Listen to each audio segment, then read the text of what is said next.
Bonjour à tous et à toutes.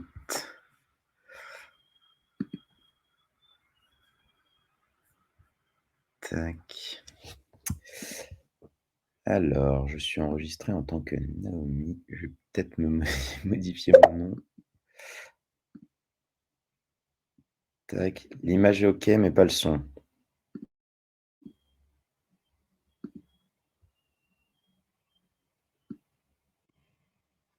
Est-ce que vous m'entendez maintenant? Le son est bon. OK. Oui, oui, oui. Super. Alors, j'ai Nicolas qui me rejoint et Christophe, c'est merveilleux. Bonjour. Hello. Bonjour Eh à bien, toutes et à tous. je pense que c'est bon, du coup, tout le monde nous entend. Je vois que certaines personnes sont déjà là. On est bien, c'est super. Merci de participer à notre dernier talk avant l'été et les vacances que nous attendons tous avec impatience, j'imagine. Aujourd'hui, autour de notre sujet, on va avoir 3 personnes, donc Nicolas, Christophe et moi-même. Nicolas, est-ce que tu veux commencer par te présenter? Merci Cyril, avec plaisir. Déjà, bonjour à toutes et à tous. Je suis ravi d'être là avec vous aujourd'hui. Moi, je m'appelle donc Nicolas Tournois. Je suis cofondateur de l'agence. Je suis aujourd'hui en charge de tout ce qui est expérience utilisateur. Et j'ai un rôle transverse. J'accompagne des consultants, des product managers, des UX designers et des designers pour mettre en place des stratégies digitales. Et puis, je suis garant de la méthodologie. Donc, j'aime bien partager mes connaissances avec tout le monde, ce qui m'amène à être là avec vous aujourd'hui. Et je suis avec Christophe. Et donc moi je suis Christophe Chonel, donc je suis directeur général chez Limpide. Donc j'accompagne Nicolas et Cyril dans le développement des activités Limpide.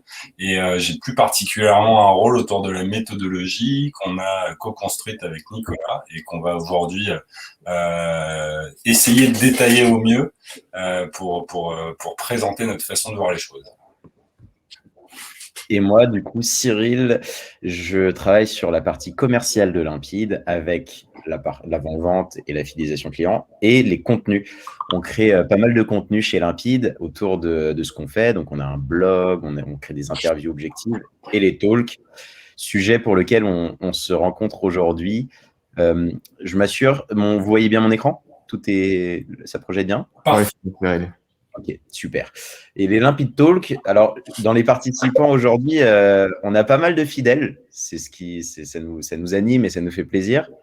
Et pour les nouveaux qui nous découvrent à travers de ce talk aujourd'hui, les Limpid Talks sont des conférences format webinaire qu'on a créé il y a un peu plus de 3 ans et demi. Et l'intérêt de le faire en visio depuis le Covid, bien sûr, c'est que ça nous permet de partager notre expertise avec des gens un peu partout en France, quelquefois au Canada même. Et aujourd'hui, avant de rentrer dans le sujet, je vais vous présenter rapidement Limpide pour tout le monde. Donc Limpide, on est créateur d'expériences digitales. On travaille avec nos clients, principalement des grands comptes, mais on est aussi amené à travailler sur des problématiques PME ou start-up autour de l'expérience digitale. Pour ça, on a une méthodologie qu'on va vous présenter juste après. Mais en termes de taille d'entreprise, on est une trentaine basée à Paris. On travaille avec la France entière, d'où l'intérêt de pouvoir faire ce format en digital. On a une volonté chez Limpide de partager notre expertise. Et ça, on le fait à travers les contenus. On crée beaucoup de contenus sur l'expérience utilisateur, sur l'expérience de marque. Et ce partage nous a poussé, il y a 1 an, à nous certifier Datadoc. Datadoc, c'est le label pour être organisme de formation. Et donc, on forme nos clients sur des thématiques particulières, principalement du traffic management et du product management. Donc, si vous êtes intéressé par ces sujets-là, n'hésitez pas à me contacter ensuite, après ce talk-là. Ça sera avec grand plaisir qu'on pourra vous présenter tout ce qu'on fait. On a 2 pôles d'expertise chez Limpide. Le premier, qui est dirigé par Nicolas, qui est le pôle User Experience. Donc, on va travailler sur tout ce qui est analyse data, comportementale, pour améliorer l'expérience d'un outil digital. Et donc, ces sujets-là, on les traite autour d'outils métiers. au sein d'un groupe, par exemple, un outil RH, et aussi sur des sites internet. Le deuxième pôle, Brand Experience, on va travailler sur tout ce qui est expérience de marque à travers des programmes d'identité, des plans de communication, de l'onboarding et toutes les notions de SEO, SIA. L'idée, c'est de faire vivre une marque pour améliorer aussi son expérience par la suite. Et aujourd'hui, on se réunit sur ce sujet-là, le cahier des charges, la première étape vers l'échec de votre projet digital, projet web. On est sur un titre volontairement un peu choquant et vous allez comprendre pourquoi, puisque en 10 années d'expérience, on a été confronté à beaucoup de situations d'échecs sur un projet et ça nous a permis de développer cette méthode qu'on va vous présenter qui nous aide à éviter justement les problèmes et à mener un projet dans la réussite. Et pour cela, je vais passer la parole à Nicolas et Christophe. Ok, tu peux avancer. Merci Cyril. Alors effectivement, c'est un titre qui est un peu fort, mais c'est un titre finalement qu'on a quand même choisi de garder depuis quelques temps.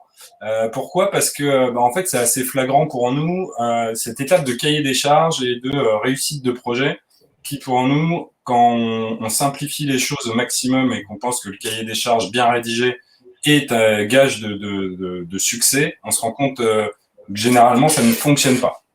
Donc tout ce qu'on va dire pendant ce talk, c'est des choses qu'on a vécues. C'est effectivement un retour d'expérience parfois qui a été douloureux, mais qui a été très bénéfique en tout cas par la suite, parce que l'important c'est effectivement, on peut tomber, mais il faut apprendre à marcher, donc il faut se relever, il faut réessayer et essayer d'apprendre en tout cas de ses erreurs.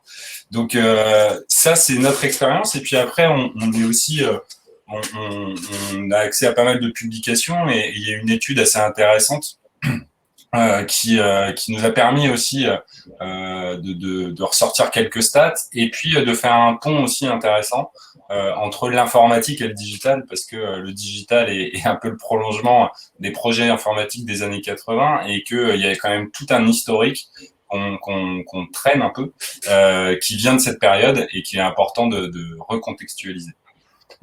Pour nous, il y a deux grands thèmes finalement qui sont à aborder, c'est le cadrage des projets et c'est la communication sur un projet. Donc c'est vers ces thématiques qu'on va essayer d'apporter quelques réponses. Alors un peu d'histoire. En fait, il faut s'intéresser très rapidement à ce qu'est un projet. Un projet et la façon dont on fait des projets, il a été très rapidement orienté sur du cycle en V il y a quelques années. Donc le cycle en V, c'est quoi ? C'est on commence un projet en haut à gauche, on a une idée, on écrit des spécifications techniques, fonctionnelles, on part en conception. Après, il y a une autre équipe généralement qui prend la phase de réalisation et après on remonte une fois que tout est fait et on teste tout et on essaye de tout intégrer. Tout ça, c'est en un silo, on va dire. On va travailler de manière séquentielle et on va commencer le projet et on va vraiment faire des gros blocs qui vont nous forcément avoir comme conséquence d'avoir des durées assez longues et des effets de levier assez longs. Donc ça, dans les années 80, des gens se sont quand même réunis et se sont dit « Ah, on va essayer de découper ça en petits bouts et on va essayer de faire plein de petits cycles en V. » Normalement, il y a un super effet d'anime. Hop. Et là, on a commencé à avoir la notion de sprint qui est arrivée. Et donc, l'effet de levier, naturellement, a été beaucoup plus faible parce que on pouvait rectifier assez rapidement. Donc là, ça a commencé à donner lieu à des discussions entre des développeurs et des concepteurs, forcément, parce qu'on leur demandait de refaire des choses qui avaient déjà été faites. Mais en tout cas, on y arrivait un peu mieux à éviter ces effets de levier et à avoir des sorties un peu plus rapides des projets. Ça, c'est à donner la méthode agile, et qui aujourd'hui qui est quand même la base de beaucoup de choses. Et malgré cela, on se rend compte qu'il y a quand même près de la moitié des projets livrés qui rencontrent des problèmes. Quasiment un projet sur deux qui est livré n'est pas livré 100% fonctionnel ou 100% stable. Et le pire, c'est qu'il y a 18% de ces projets, donc presque un projet sur 5, qui sont clairement annulés ou non exploités. Ça veut dire qu'on a commencé un projet, l'idée qu'on avait, elle était viable à ce moment-là. Maintenant, au moment où le projet est en ligne, finalement, on n'a plus besoin de ce projet ou, en tout cas, il n'est pas exploitable. Donc ça, c'est des chiffres qui sont marquants parce que Concrètement, faut replacer ça dans un contexte humain et dans un contexte financier. Travailler sur des projets qui sont non exploités en termes personnels, c'est quand même quelque chose qui remet en cause votre travail, votre implication pendant plusieurs mois. Et après, en termes de coûts, essayer d'aller vers de la rentabilité ou vers de la performance et se rendre compte qu'on dépense pour rien, c'est aussi un écueil à éviter. Ouais. Et donc, on s'est tout simplement posé la question, pourquoi faire autrement? Et je te la pose, Nicolas. Pourquoi faire autrement? Très, très bonne question, effectivement. Nous, alors, pour celles et ceux qui nous suivent un peu, il y a une vidéo qu'on aime beaucoup. Ça lag un petit peu là, malheureusement. Mais en fait, on voit finalement sur cette vidéo que des enfants qui sont en train d'utiliser le toboggan utilisent tout sauf le toboggan justement pour dévaler cette petite colline. Et en fait, ça nous apprend quoi? Ça nous apprend que on a beau avoir réfléchi avec des architectes de toboggan à au meilleur toboggan du monde, avec le meilleur design, vous voyez cette courbe super travaillée, etc. En fait, la réalité, elle est entre les mains des utilisateurs. La réalité, c'est que les enfants, vous voyez, ils dévalent sur le côté, ils n'utilisent pas le toboggan. Pourquoi? Parce que certainement, dans le design de ce toboggan, il y a quelque chose qui nous a manqué. On est passé à côté de quelque chose. Et en fait, c'est une belle métaphore pour vous dire qu'aujourd'hui, nous, dans notre démarche, ce qui est important, c'est de remettre l'utilisateur au centre, en fait, de toutes nos discussions, de toutes nos attentions, de la stratégie globale. Évidemment, on a tous, en tant qu'entreprise, une stratégie, mais cette stratégie, elle doit servir l'utilisateur avant tout. Et c'est ça que nous, on prône au quotidien et c'est ce qui nous a permis, en fait, de faire avancer notre méthodologie et de vous montrer ce à quoi on est abouti. Et du coup, on a quand même une genèse. C'est-à-dire que souvent, quand on arrive en phase de cadrage, on ne sait pas, en fait, ce qu'on va faire, on ne sait pas comment on va le faire. Et puis, il y a beaucoup de choses souvent qu'on ne sait pas. Et il y a 3 choses principalement, tu peux avancer, Cyril, qui sont intéressantes. Alors, vous allez voir que ce qui va être important, c'est déjà, dans un premier temps, de calibrer les exigences. Ça, c'est quelque chose, c'est parfois un petit peu provoque, en fait. On voit cette phrase, hein, je veux une machine à lead pour la semaine prochaine, mais j'ai un petit budget. En fait, plutôt qu'un petit budget, c'est en fait, j'ai du mal à définir mon budget. Je ne sais pas vraiment où je veux aller, en fait. Et du coup, ça, c'est quelque chose auquel on se confronte assez régulièrement. Et en fait, il y a une petite matrice qu'on aime bien, nous, à l'agence, que je vais vous présenter juste après, qui nous permet un petit peu d'essayer de comprendre déjà, au départ, en genèse d'un projet, ce qu'on veut faire. C'est vrai que on a tous tendance à vouloir faire très vite, très bien pour un petit budget, ce qui est logique, hein. Mais la réalité opérationnelle, c'est qu'il faut mettre en place quelque chose qui soit en corrélation avec nos objectifs et nos capacités. Et du coup, on voit sur le côté, hein, on a 3 grandes briques rapides. Effectivement, on peut aller vite, hein, évidemment, pas cher, de bonne qualité. Et au centre, si on veut être rapide et pas cher, ça sera forcément un petit peu moins bien en termes de qualité. Si on veut être pas cher et de bonne qualité, ça prendra plus de temps, effectivement. Et puis, si on veut être de bonne qualité et rapide, ça va être forcément plus cher, parce qu'on va devoir mettre plus de ressources. Et si on veut tout en même temps, c'est qu'il y a un problème. Donc, ça, c'est quelque chose, finalement, qu'il faut prendre en considération. Non pas que ce soit forcément une matrice absolument, vraiment, sur laquelle il faut absolument se focaliser là-dessus, mais c'est quand même quelque chose qu'il faut intégrer dans notre réflexion au départ avant de débuter le cadrage.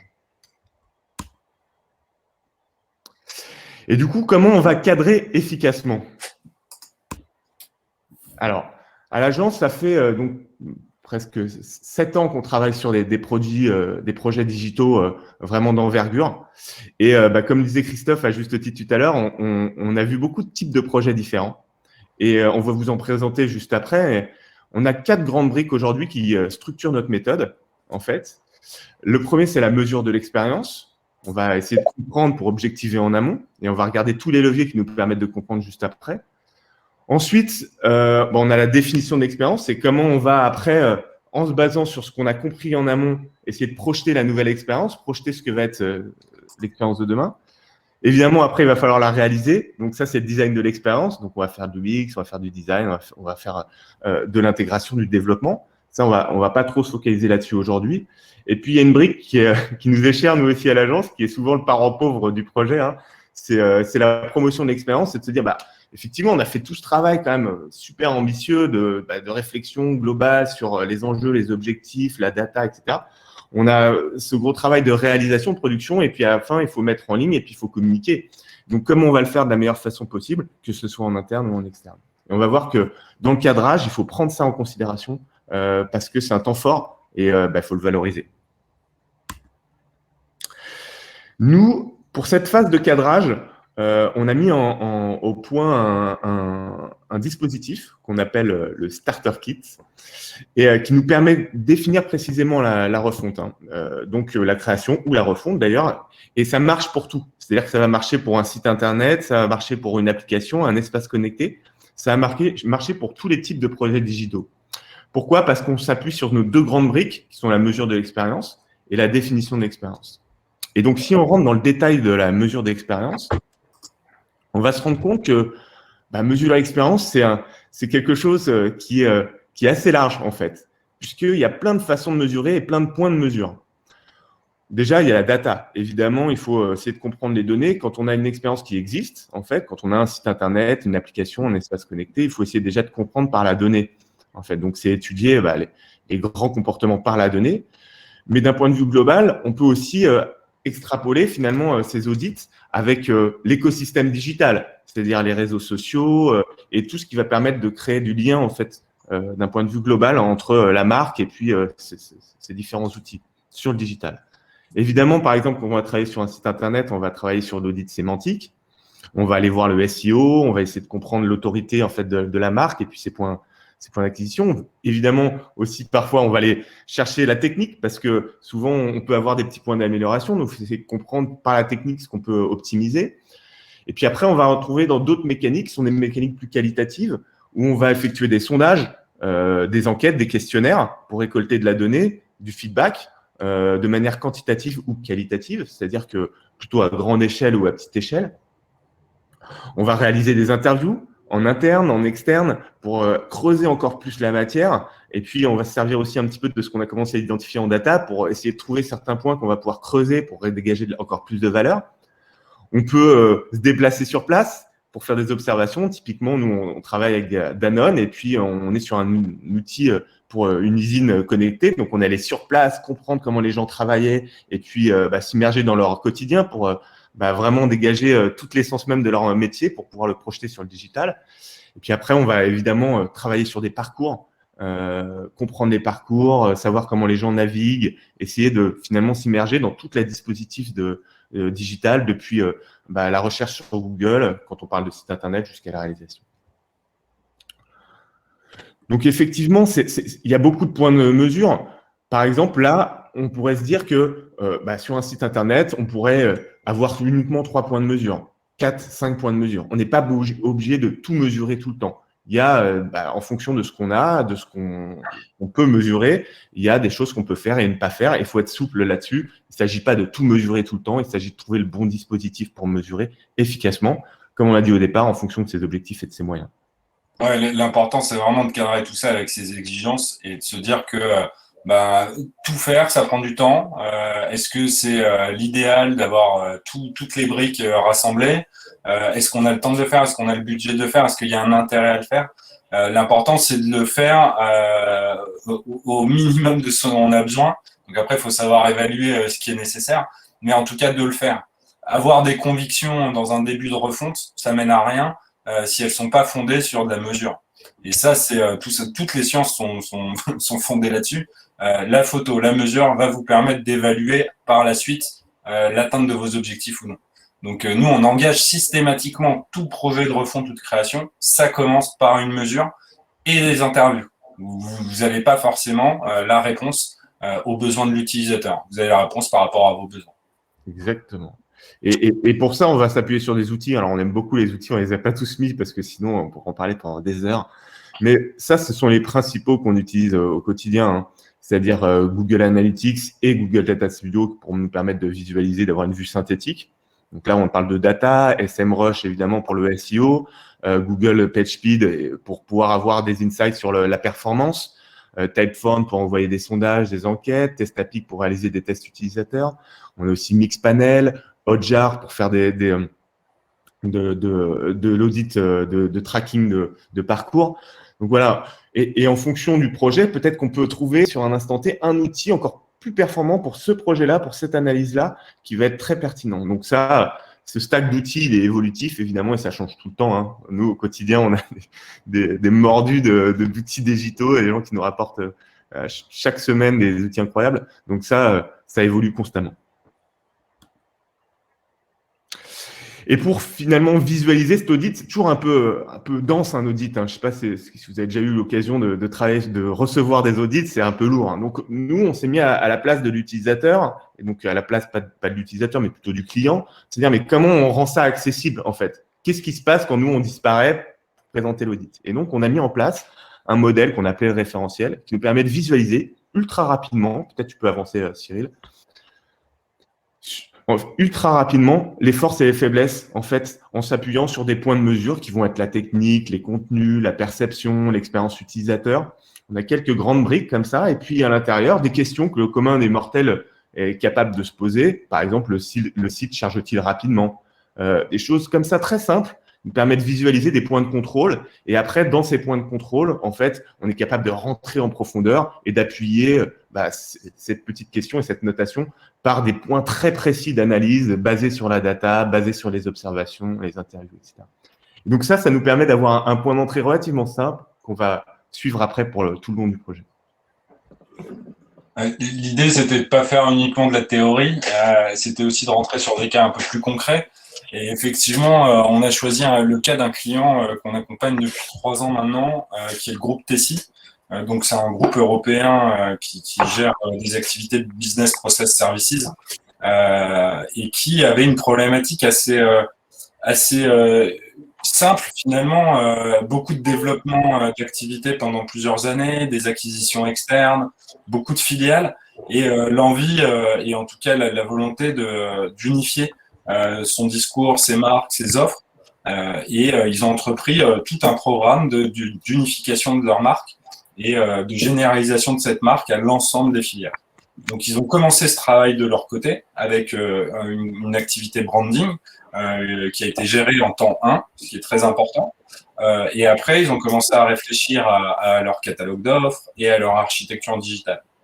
Donc, concrètement, là, on est en train de parler d'un groupe qui est présent à l'international, qui est une quinzaine de sites Internet, qui ont chacun leur URL différente, qui ont chacun leur autorité différente, des contenus différents, dans des langues différentes, et tout ça homogénéisé pour avoir un dispositif qui soit plus performant.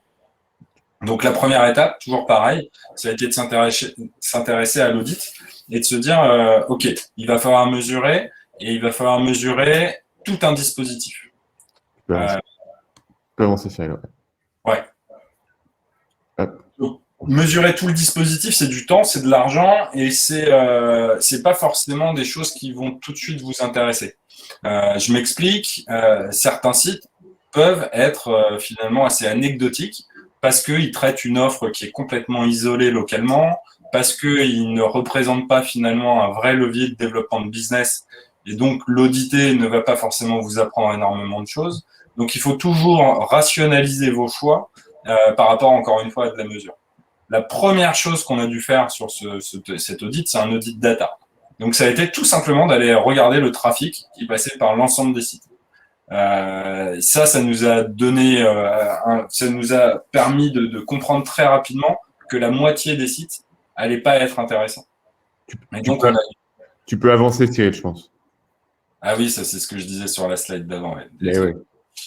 Et du coup, on est passé de 12 sites à analyser finalement à 6 sites qui ont été analysés plus précisément. Donc au départ, on a dû faire l'analyse data sur l'ensemble pour pouvoir identifier les sites qui étaient forts et les sites qui étaient moins forts. Et après partir sur une analyse SEO, comportementale et de tous les parcours des 6 sites les plus intéressants. C'est un détail peut-être au démarrage du projet, mais c'est un détail qui nous permet de gagner quasiment 1 mois en termes de planning projet et surtout des coûts importants qui ont pu être basculés par la suite en test utilisateur. Donc, analyse de site, interview, parce qu'une fois qu'on a fait de l'analyse et qu'on a cherché les datas, ce qui est intéressant aussi, c'est de savoir comment les gens perçoivent les sites. On a là encore hein, la data c'est top, le comportemental c'est top. La perception humaine, elle est encore plus riche et on peut aller un peu plus entre les lignes. Les interviews, l'accès aux utilisateurs, il est essentiel dans cette partie mesure. Parce que concrètement, on peut avoir une photo presque complète, mais avec cette petite cerise sur le gâteau, on a une vision vraiment claire de la perception des utilisateurs de votre site internet. Alors, je ne peux pas vous révéler les datas parce qu'il y a des choses qu'on n'a pas le droit de dire, mais d'un point de vue global, l'audit nous a permis aussi de comprendre aussi dans une logique de rationalisation, en fait, le score d'autorité de toutes les marques filles, en fait, de Tessie. Et donc ça a été très important également aussi dans une logique de dispositif après marketing qui nous permet de faire une migration, en fait, de l'écosystème vers un site unique de manière efficace. Et donc, on a compris, en fait, comment on devait s'y prendre, en fait, pour optimiser toute cette migration et avoir un seul site au final qui soit performant sans perdre finalement de score d'autorité dans tout l'écosystème. Ça, c'était très intéressant. Voilà. Et sur la partie définir l'expérience, c'est comme ce qu'a présenté Nicolas juste avant, c'est-à-dire que définir l'expérience, c'est aussi une étape qui est importante, mais qui est encore une fois géométrie variable. On a plein d'outils pour pouvoir définir une expérience. La base, c'est quand même l'atelier collaboratif. Ça reste quand même un travail de co-construction entre les équipes de nos clients et nos équipes. Pour comprendre et co-construire, il faut qu'on puisse travailler ensemble et ça se passe en workshop. On a différents types de workshops qui vont nous permettre à chaque étape de baliser le chemin finalement. Le premier, je dirais que le plus évident, c'est le workshop stratégique. Et c'est le plus évident pour nous, mais pas toujours côté client. Mais c'est important en fait de pas voir le site web comme un moyen un outil qu'on crée sans stratégie. Ça ne marche pas, ou sinon en tout cas c'est un coup de chance si ça marche. Et ça a besoin d'être réoptimisé régulièrement pour cadrer avec votre stratégie. Donc concrètement, un workshop stratégie, c'est présenter sa stratégie clairement, savoir ce qu'on vend, à qui on le vend et comment on le vend. Quand on parle d'un site qui a vocation à capter du lead et à vendre des choses, pas forcément en e-commerce, hein, mais dans un cycle de vente complet. Peut-être que on fait un workshop sur 2, Nico? Ouais, bien sûr. Alors, le workshop marketing, en fait, il est intéressant également. C'est-à-dire que quand on a parlé de stratégie, il faut mettre en place un dispositif pour répondre à cette stratégie. Et du coup, il va falloir parler performance, il va falloir parler acquisition, canaux d'acquisition. Et du coup, voilà, notre méthodologie, c'est un entonnoir. C'est-à-dire qu'on va commencer à être sur des grands objectifs, visualiser la stratégie, puis après, comprendre comment on doit mettre en place cette stratégie. Donc, ça va passer par le marketing, la com, évidemment, sur le site ou dans l'écosystème de manière plus globale. Et puis après, derrière, sur un site internet, on va parler contenu et SEO, évidemment. Donc, va falloir aller travailler ensuite sur la meilleure façon de pouvoir servir la performance de l'écosystème, avec quel contenu, à quel endroit, et puis quelle performance on vise en fait. Et ça va être en fonction de ce qu'on aura audité en amont, des points finalement importants qui ressortent de cet audit, et puis derrière des objectifs stratégiques de présentation des offres, et puis de ressources également qu'on a à disposition pour créer ce contenu. Et ensuite, on a des workshops techniques également. Workshop technique. Ouais, excuse-moi. Workshop technique qui est très important dans le cadre d'un site qui est interconnecté. Aujourd'hui, je pense que 90% des sites web qu'on crée vont s'interfacer dans un écosystème digital qui est existant. Donc, on parle de CRM maître qui va rassembler, centraliser l'intégralité des offres et qui va aussi pouvoir centraliser les contacts. On parle aussi de RP, parce que sur certains sites, on va avoir des actions qui vont être déclenchées par rapport à des demandes clients. On va parler parfois d'espace connecté. Donc, on va vouloir proposer un service supplémentaire, que ce soit à des collaborateurs en interne pour leur permettre un accès un peu intranet, ou que ce soit à des clients, des candidats, à ce qu'on veut.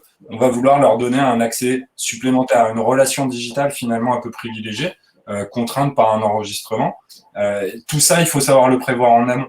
Ce workshop technique, il est essentiel pour pas vivre ce que beaucoup de gens vivent, c'est-à-dire un blocage technique en cours de projet, de gens qu'on n'a pas mis dans la boucle au bon moment, qui naturellement, on leur met un fait accompli devant les yeux, on leur dit, bah voilà, nous, on est en train de créer cet outil, il faut que ça marche comme ça. Non, l'idée, c'est plutôt de se dire ensemble comment ça peut marcher, comment on peut faire pour que ça marche avec vos outils et que ça marche au mieux. Et ça, on le fait avec tout type d'éditeurs de solutions. On le fait avec des gros comme Salesforce, mais on le fait aussi avec des tout petits CRM comme Coban. On le fait avec tout type d'outils finalement. Et c'est important. Et on se rend compte systématiquement que les gens apprécient en fait cette démarche de co-construction et d'être sollicités en fait dans ce choix. Donc il y a l'architecture globale et après il y a le choix des technos.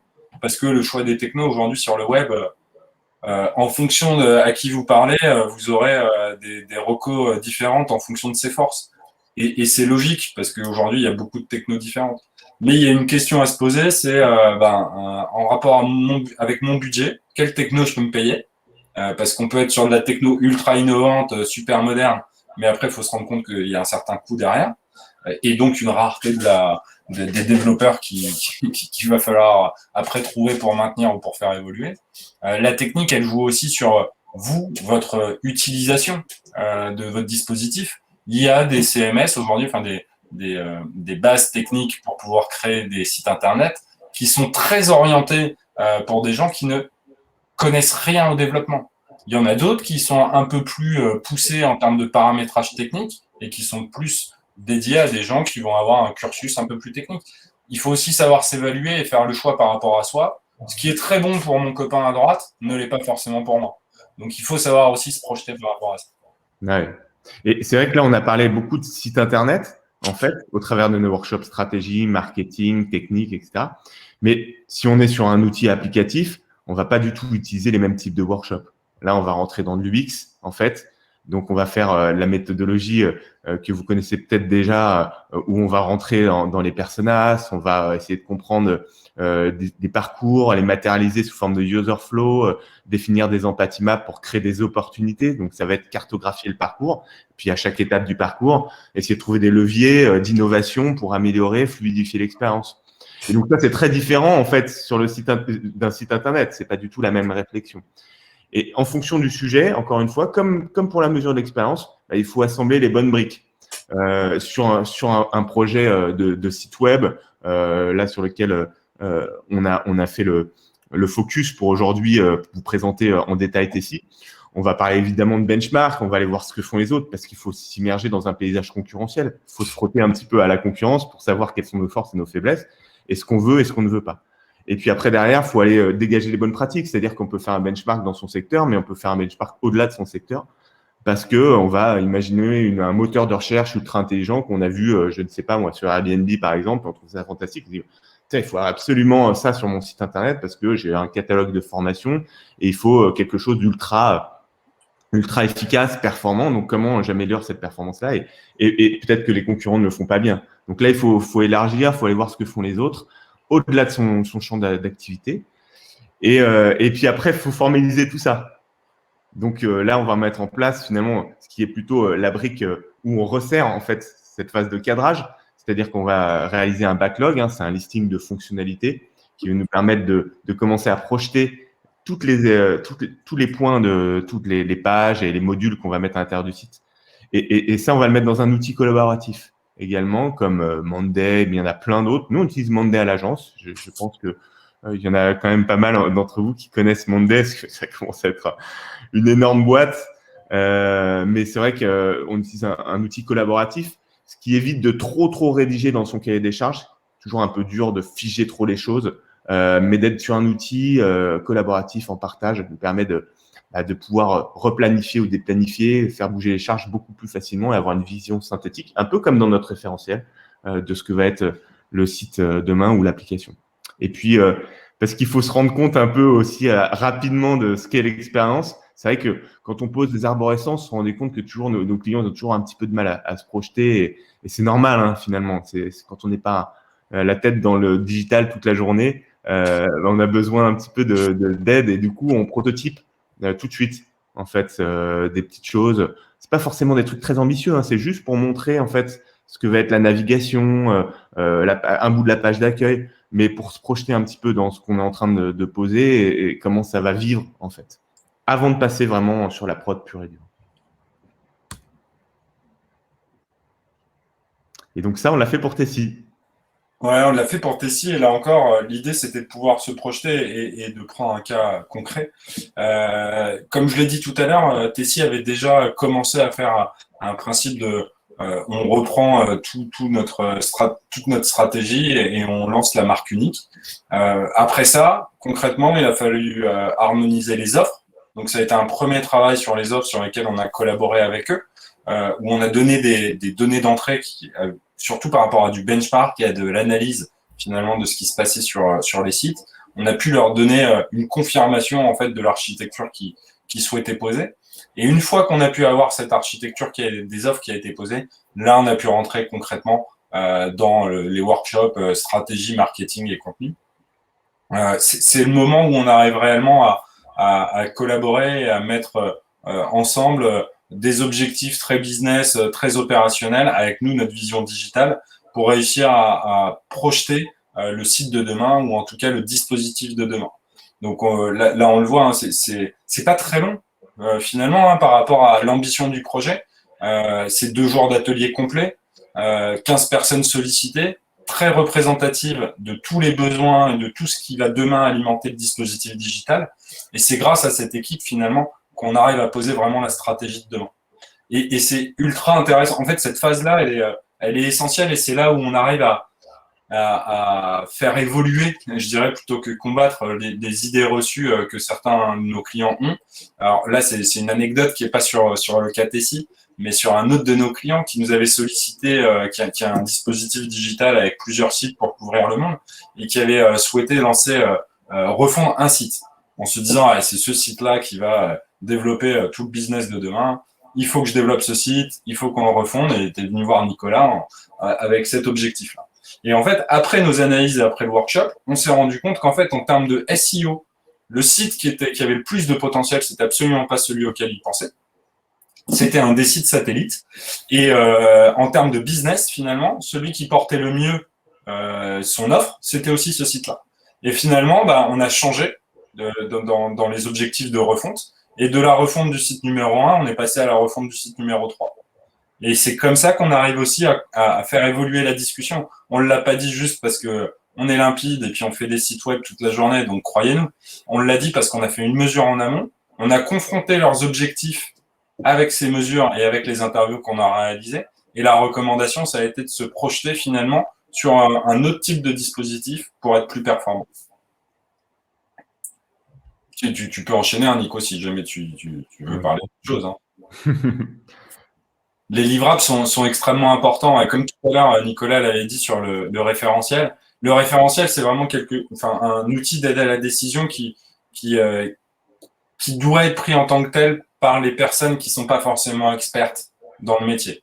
Quand on est décideur, quand on est dans un groupe décisionnaire, parfois c'est pas évident de dire je comprends pas.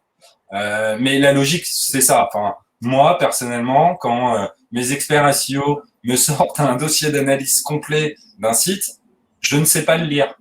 Je ne sais pas le lire dans le détail. Je ne sais pas lire un compte Google Analytics aussi finement qu'eux. En revanche, ce dont j'ai besoin, c'est des synthèses exploitables. Le référentiel, c'est une synthèse exploitable qui s'adresse directement aux décideurs.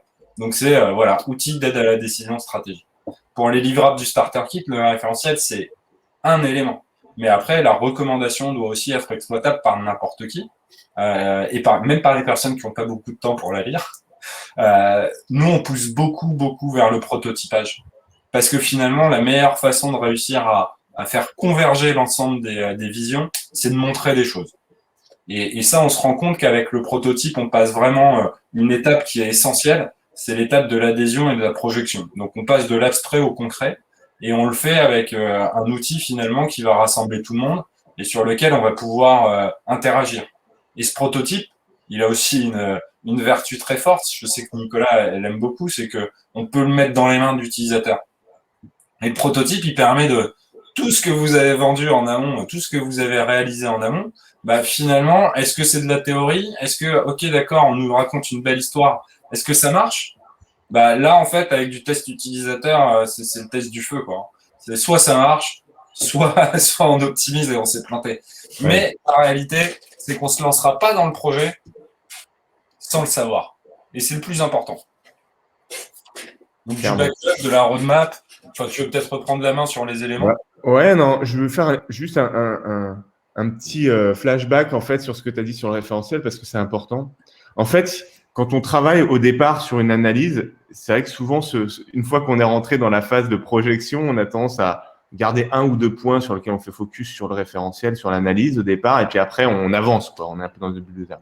Et en fait, avoir quand même un truc simple, exploitable, fait que à n'importe quel moment du projet après, derrière, on peut mesurer ce qu'on avait et ce vers quoi, en fait, on se dirige et les objectifs. Et l'idée, c'est que nous, on fait partie d'une logique tout le temps d'amélioration continue. Hein. C'est-à-dire qu'il n'y a rien de pire quand on vient nous voir, en nous disant notre site a bien vécu, maintenant il est mort. Nous, on évite en fait d'être dans cette logique-là par rapport aux clients qu'on accompagne, et c'est de leur dire il faut quand même de manière régulière mesurer. Et du coup, il faut commencer à établir dans un projet un moment clé qui va être notre base de mesure et qu'on va pouvoir suivre au fur et à mesure. Et ça va permettre de driver nos actions et de se dire tiens, je m'aperçois que je suis pas très bon sur le contenu. J'ai vu ça dans mon référentiel. Ok, il va falloir vraiment que je travaille ces contenus-là. Et peut-être que dans 1 an, 2 ans, en fait, je pourrais vraiment avoir une évaluation beaucoup plus forte, qui me rapportera finalement un équilibre plus cohérent au travers de ce référentiel et donc plus de performance. Donc c'est ça, c'est être capable de suivre aussi ces actions et ça c'est important.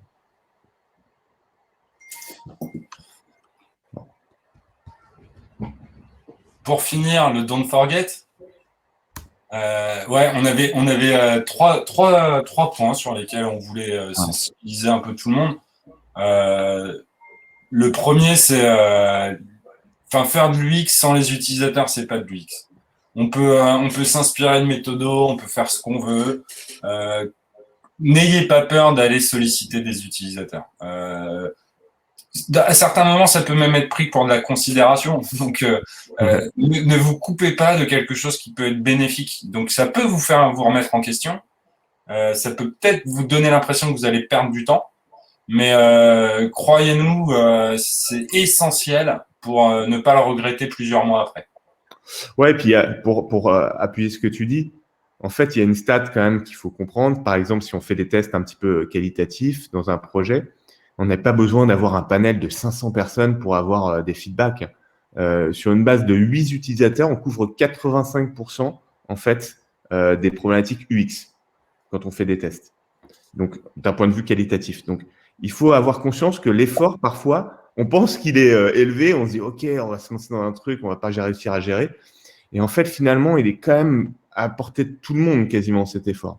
Donc, voilà, il faut évidemment, plus on a de tests, plus on a d'équipes, plus on peut être puissant de ce côté-là. Mais juste en mettant le doigt dedans, en fait, en ayant un ticket d'entrée relativement sobre, on arrive quand même à dégager énormément de valeur très rapidement. Donc ça, il faut toujours garder ça à l'esprit parce que voilà, ça permet quand même de créer tout de suite beaucoup de valeur.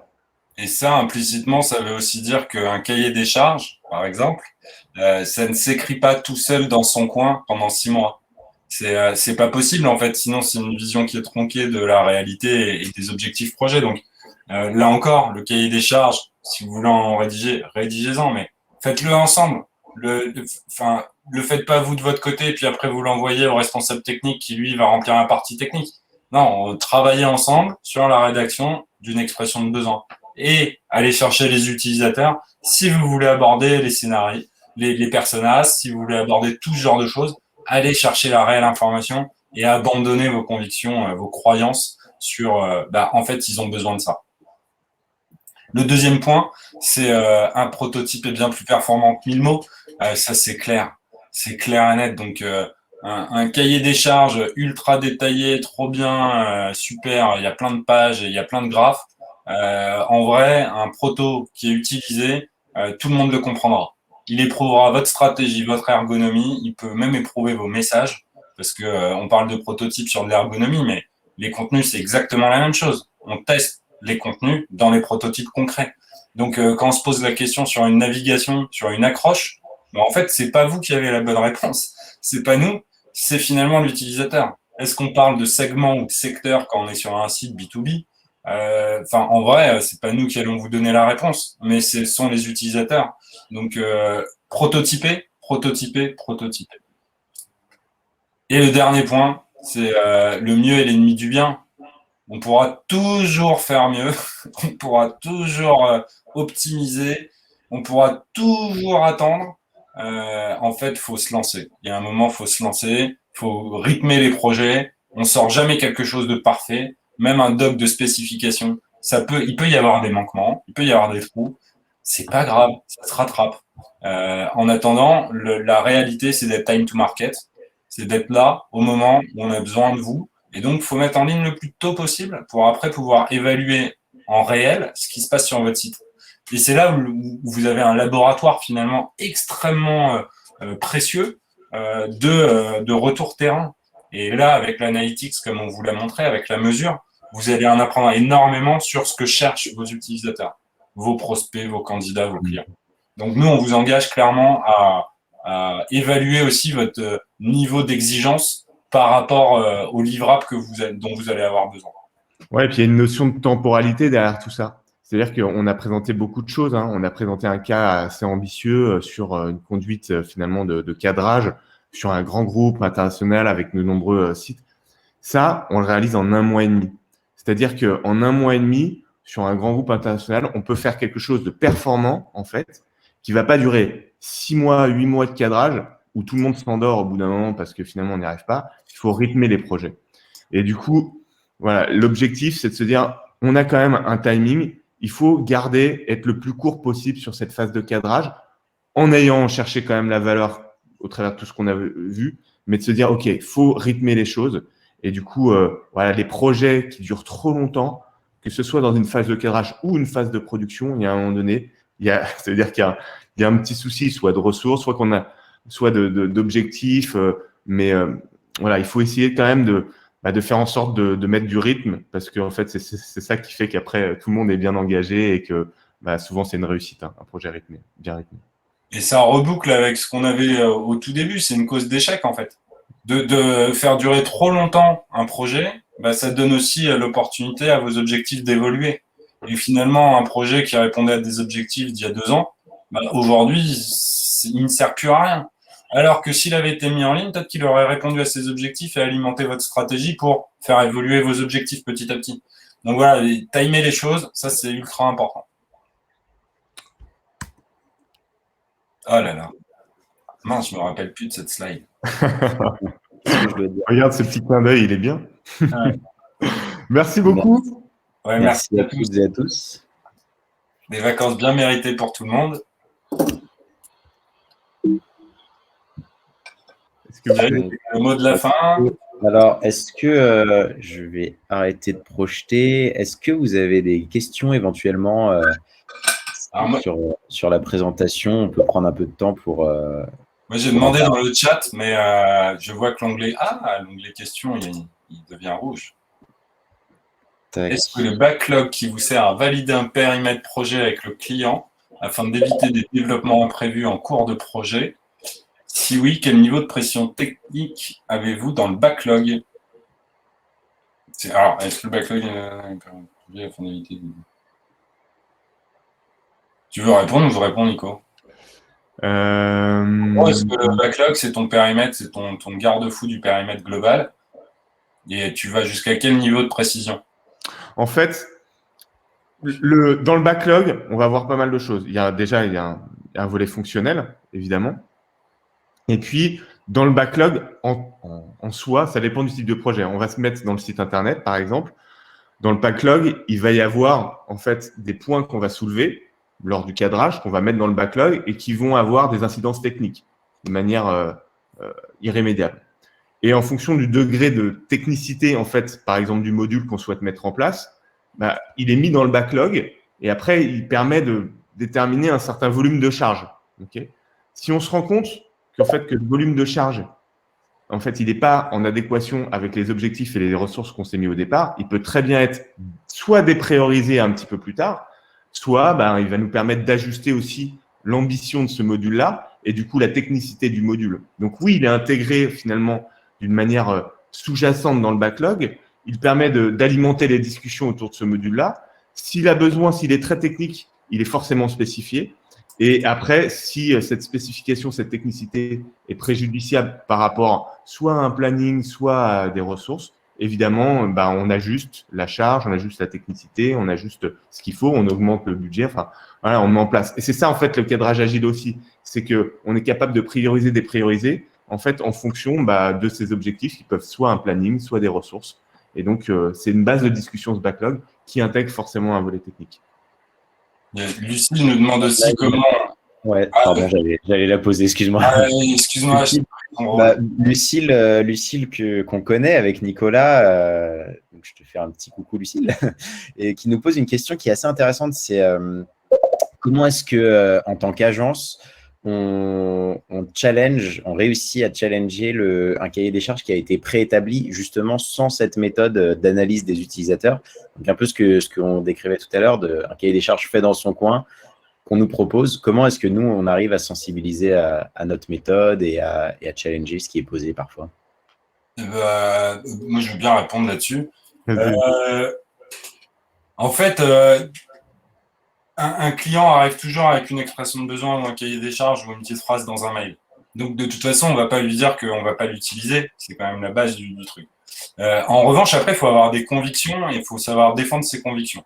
Donc, nous, quand on martèle que la mesure, c'est le point de départ de notre méthodologie, si on commence à faire du géométrie variable et dire « Ah ben non, finalement, pour ce client, on ne va pas faire de mesure », ça veut dire qu'on ne croit plus dans notre méthodologie. Donc, il faut le dire avec toute la bienveillance et l'humilité possible, mais on connaît notre métier, on refait des sites web, on fait des outils digitaux. Notre client, il en fait peut-être un tous les 3-4 ans. Oui, on a besoin de ça pour démarrer un projet. Donc, on va être jugé, on va être garant de la qualité des livrables et de tenir le délai. Donc, dès le départ, il faut qu'on puisse imposer notre méthodologie. Et notre méthodologie, elle commence comme ça. Ouais. Puis il y a une deuxième phase de réponse à cette question, c'est on est une agence. En tant qu'agence, on n'est pas spécialisé en fait dans le métier de nos clients. C'est-à-dire que on est spécialisé dans l'expertise, dans l'analyse de data, dans l'observation des comportements, des parcours utilisateurs. On connaît le digital sur le bout des doigts. Par contre, le métier, on ne le connaît pas forcément. Donc, on a besoin aussi de cette phase d'immersion, en fait. Et on a beau tout nous écrire, en fait, dans 200 pages de cahier des charges. La réalité, c'est que, et c'est tout le temps le cas d'ailleurs, quand on se retrouve en tête-à-tête avec des gens qui n'ont pas forcément rédigé ce cahier des charges, parfois, il y a des dissonances entre ce qu'ils pensent avoir voulu faire passer comme message et puis ce que nous, en fait, on comprend avec notre expérience et puis nos questions qui vont être assez pointues et qui nous permettent de soulever justement les points qu'on n'aurait pas réussi à identifier juste en les écrivant. Donc, il y a toute cette phase aussi d'immersion où on a besoin de monter finalement là-dessus et ça commence par, comme disait Christophe, comprendre par la donnée, objectiver les données et les parcours et puis après derrière, toute cette phase de workshop, d'atelier, d'immersion où on va faire monter un petit peu le niveau en fait d'un point de vue stratégique. Et pour répondre à la deuxième partie de la question, Lucie disait qu'elle pensait aux PME qui n'ont pas forcément la culture digitale ou les ressources dédiées. En fait, c'est peut-être là où c'est le plus nécessaire parce que au final, ça va quand même représenter le digital dans la vie d'une PME des investissements qui sont non négligeables dans les années qui vont venir, déjà aujourd'hui. Et s'ils n'ont pas cette culture digitale, il y a quand même un challenge à un moment de choisir le bon partenaire qui peut les aider. Et les aider, c'est les faire grandir. Donc, si on ne prend pas ce temps, en tout cas, de rentrer dans une démarche professionnelle, c'est déjà qu'on ne se donne pas toutes les chances. Après, il y a une notion de confiance qui joue beaucoup aussi. C'est écouter tout le monde. Si on écoute tout le monde, on fait plein de choses différemment. Il faut aussi sentir le truc, avoir le feeling, regarder aussi les références des gens pour savoir qui ils sont. Parce que généralement, nous, quand on choisit des gens pour travailler avec nous, on leur demande leur réalisation précédente. Là, c'est la même chose. Si quelqu'un vient nous voir, c'est parce qu'il est convaincu aussi par nos références. Donc, il y a un moment, il faut savoir avoir confiance et puis se lancer. On apprend à nager avec un maître nageur. On apprend à faire un site web avec Limpide. C'est un peu la même chose, quoi. Et du coup, c'est comme ça qu'on avance. Ouais, ça, là, je viens de l'inventer. Si on apprend à nager avec Limpide, c'est aussi… ça marche. C'était très beau. Et Gaël, parce que je vois l'heure qui tourne, je vois Gaël qui nous demande comment on transmet les besoins des utilisateurs aux équipes de prod de manière permanente. Moi, je vous engage, Gaël, à aller voir des outils comme Product Board. qui vont vous permettre justement de centraliser les besoins utilisateurs et de lier tout ça avec les outils de développement comme Jira et qui vont permettre à tout le monde en fait d'avoir une vue sur les besoins utilisateurs et de les scorer en temps réel. Peut-être tu aurais fait une meilleure réponse, Nico, mais elle est rapide. Non, c'est parfait. En fait, Product Board, mais il y en a plein, hein. Product Board, c'est vraiment orienté outils. Si on parle site internet, nous, on utilise Monday en fait pour tout centraliser. En fait, l'essentiel, c'est d'avoir un point d'un point de vue global, focus pour toute l'équipe. Donc là aussi, il faut être souple. C'est-à-dire qu'il y a des gens, ils vont travailler avec Teams parce qu'en fait, ils ont une organisation globale et nous, il faut qu'on s'insère dans cette organisation. Il y en a d'autres qui ont des outils déjà en place comme Jira, comme Product Board, comme Monday, ou autres, hein, ou parfois Drive. L'objectif, en fait, c'est pas l'outil, c'est plutôt la méthode. Et après, les outils, on s'adapte au fur et à mesure. Intégrer, on a nos petites préférences, mais on n'est pas obtus là-dessus. Et dernière question d'Afoussa, qui nous demande, en plus du chef de projet, qui n'a pas forcément un profil tech, vaut-il mieux laisser la rédaction de la partie tech à un développeur ou à un autre collaborateur technique? Alors, je ne sais pas si on parle du coup de la rédaction du cahier des charges, vu qu'on dit qu'il ne faut pas en rédiger, mais ce qu'on a tendance à dire, c'est que nous, par exemple, chez nous, ce sont les consultants qui vont rédiger la recommandation globale. Le consultant n'est pas forcément technique à la base. Donc donc la réponse c'est non. Ça peut être quelqu'un qui est non technique, mais qui a participé à des sessions de travail avec des techniques. En revanche, en ce qui concerne les spécifications techniques, donc comment l'outil doit être documenté, comment on va développer les choses, donc l'aspect technique, ça c'est un tech qui rédige. Concrètement, c'est ça.